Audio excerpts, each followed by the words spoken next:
네, 하루간 경제 뉴스를 종합하는 시간 경제운입니다. 세계 석유 공룡 기업들의 주 수익 모델이 석유 제품 판매이기 때문에 최근에 전기차 확산 추세가 그렇게 달갑지는 않을 것 같은데요.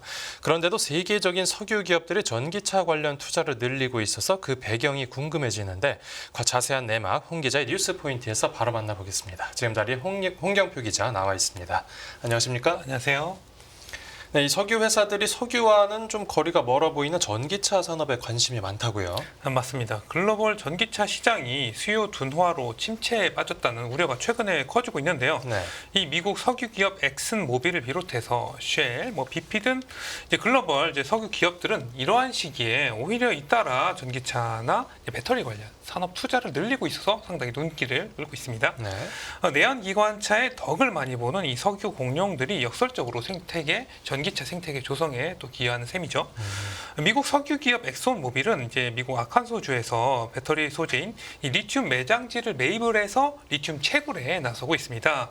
엑손 모빌은 이곳에서 2026년까지 리튬을 이제 채굴해서 가공 생산할 계획인데요. 네. 기존에 이런 석유나 가스 시추 방법을 이용을 해서 지하에 있는 염수를 뽑아낸 뒤에 이제 리튬을 분리할 계획입니다. 그러니까 엑슨모빌의 경우에는 리튬, 그러니까 네. 전기차 배터리에 들어가는 재료에 주목한 거고, 이 다른 기업들은 어떤 방식으로 투자하고 있습니까?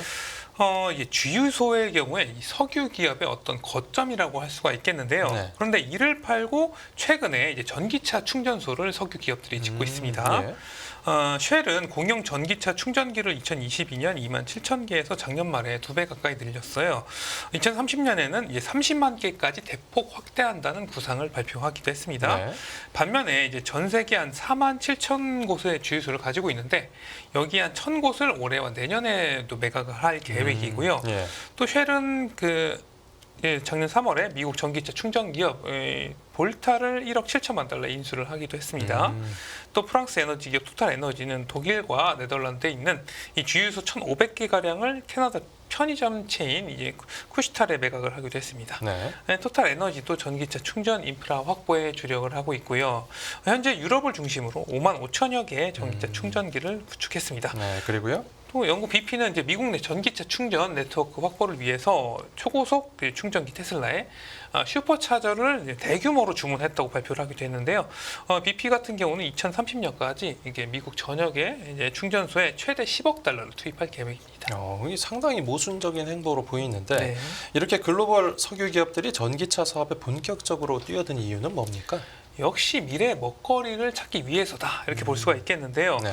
뭐 전기차 수요가 꺾였다. 뭐 지금 이 전기차 시대가 진짜 오느냐. 뭐 이런 이야기 계속 나오고 있는데 결국 화석 연료에서 친환경 그린 에너지로 전환하는 큰 이제 패러다임 전환은 꺾이지 않을 것으로 보인다 이렇게 볼 수가 있겠습니다. 예.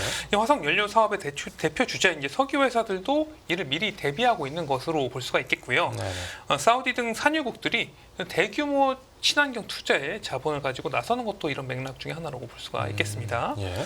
현재 지금 순수 전기차 신차 판매 점유율이 전 세계 4개 대륙 31개국에서 지금 큰 변화를 불러오는 변곡점이라고 불리는 이 티핑 포인트, 이 5%를 넘어섰기도 했어요. 예. 이게 지금 대량 보급의 시작을 알리는 하나의 신호다 이런 분석이 나오고 있고요. 5%라는 숫자가 중요한 거군요. 그렇죠. 이 네. 전기차가 신체 5%를 넘어서면 4년 이내에 25%까지 금방 오르는 건 금방이다. 오. 뭐 이런 전망이 나오고 있습니다. 예.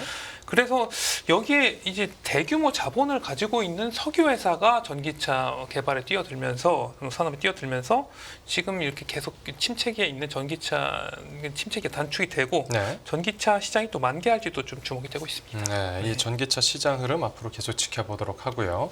다음 뉴스 보겠습니다. 네, 총선 D-2일 주목해야 할 금융 경제 공약은 총선이 이틀 앞으로 다가왔는데 이 각 당이 내놓은 경제 금융 관련 공약도 시장에서 주목을 받고 있다고요. 맞습니다. 이번에 이제 국민의힘 같은 경우는 내년 시행 예정인 어떤 금투세 폐지, 현행 주식 양도세 과세 체계를 유지하는 걸 주요 공약으로 삼았어요. 금투세면 이제 금융투자소득세요. 그렇죠. 이제 금융투자소득세는 대주주 여부와 관계없이 주식, 채권, 펀드, 파생상품 등 이제 금융투자로 주식 5천만 원, 기타 금융상품 250만 원 등 일정 소득이 넘는 이제 소득을 올린 투자자에게 소득의 20%를 이제 세금으로 부과하는 이제 건데요. 네네. 이 국민의힘은 금투세가 이 코리아 디스카운트의 원인이 됐고 이제 5천만 원 이상이라는 기준을 봤을 때 금투세 도입이 이제 지난 정부의 부자 증세 시리즈 중 하나다. 뭐 이렇게 주장을 하고 있습니다. 네네. 반면은 뭐 민주당은 당연히 금투세 폐지에 반대를 하고 있고요. 왜냐하면 뭐 지난 정부 여당이기도 했고 이 때문에 이제 법령 개정이 필요한 금투세 폐지는 2022대 총선 결과에 따라서 실현 여부가 결정이 될 것으로 예상이 되고 있습니다. 네네.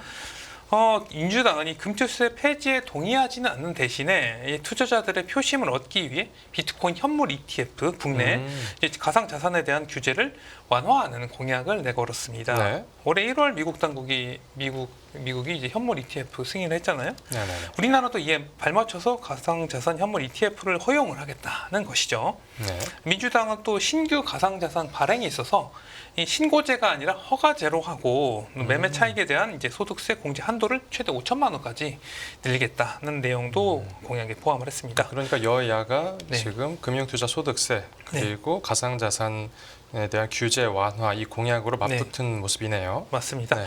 뭐 국민의힘도 가상자산 관련 공약을 준비는 하긴 했는데 이 현물 ETF를 허용하는 데까지는 이르진 않았어요. 네. 대신에 이제 국민의힘은 내년 1월 1일부터 이제 시행 예정인 이제 가상자산 투자소득 과세를 이제 규정 정비 완료 이후에 좀 유예를 하겠다. 뭐 이런 공약을 내세우기도 했습니다. 네네. 네. 그러니까 금융투자소득세와 가상화폐 분야에 대한 여야의 공약 차이를 일단 확인해 봤고, 이제 최근 투자자가 늘어난 점을 감안해서 그 개인종합자산관리 계좌죠 ISA의 혜택을 늘리는 데에는 여야가 모두 한 뜻이라고요. 맞습니다.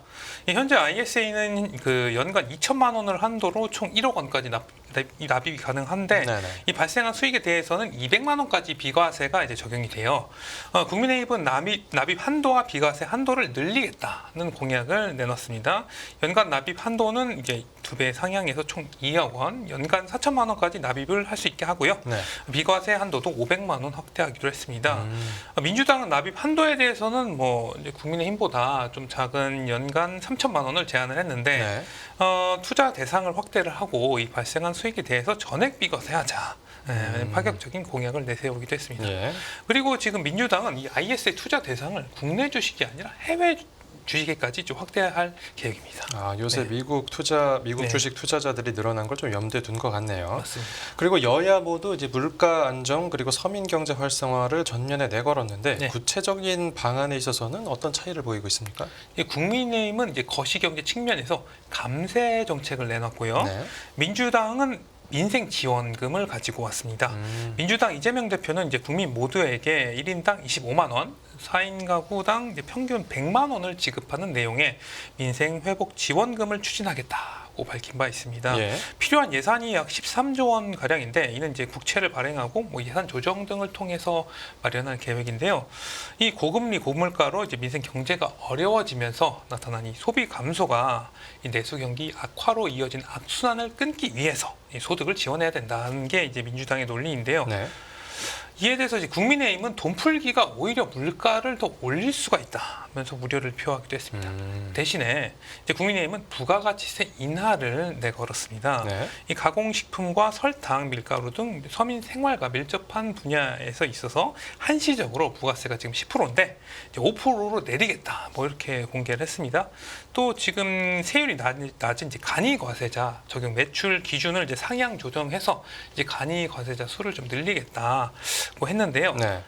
좀 비교를 해보자면 민주당은 직접적으로 돈을 푸는 방식을 좀 선택한 반면에 국민의힘 같은 경우는 이 감세 정책을 좀 펴서 세수가 줄어드는 방식을 택한 것으로 볼 수가 있겠습니다. 네, 알겠습니다.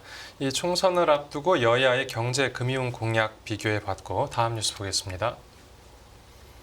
네, 한국은행 이번 주 기준금리 10연속 동결 전망.